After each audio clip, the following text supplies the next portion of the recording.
শিক্ষামন্ত্রীর পদত্যাগ সহ ৩ দফা দাবিতে আন্দোলনরত শিক্ষার্থীরা জাতীয় সংসদ ভবনে প্রবেশের চেষ্টা করলে লাঠিচার্জ করে তাদের ছত্রভঙ্গ করে দিয়েছে পুলিশ।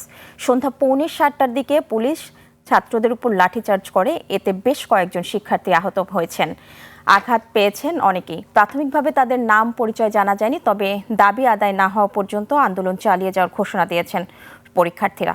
আকাশুজ্জামানের রিপোর্ট।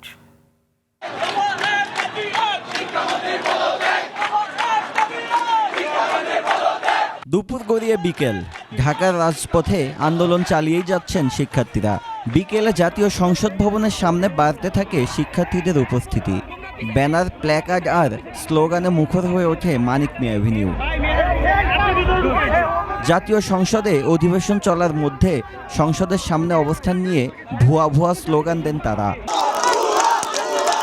প্রথমে পুলিশ আন্দোলনকারী শিক্ষার্থীদের বুঝিয়ে সেখান থেকে সরিয়ে দেওয়ার চেষ্টা করে।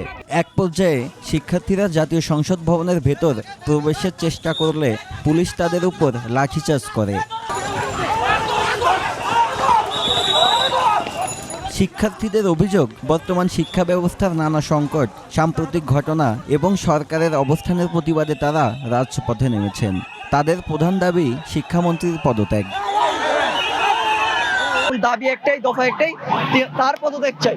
কালকের পরীক্ষা হচ্ছে একদম বাজে, আর ওই কোশ্চেন ওগুলা বিসিএস ও করে না। প্রশ্ন কঠিন করুক, ভালো, আমরা কিছু জানতে পারবো নতুন কিছু, কিন্তু আমাদেরকে কিছু পড়াক, তারপর আমরা পরীক্ষাটা নেই। বিক্ষোভস্থলে উপস্থিত আন্দোলনকারীরা বলেন, দাবি পূরণ না হওয়া পর্যন্ত তারা কর্মসূচি চালিয়ে যাবেন।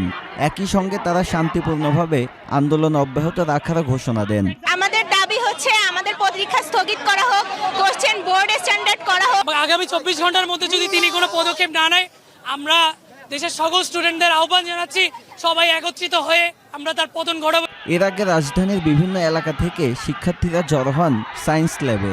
এতে সড়কে যান চলাচল বন্ধ হয়ে যায়। আকাশুজ্জামান, 21 টেলিভিশন, ঢাকা।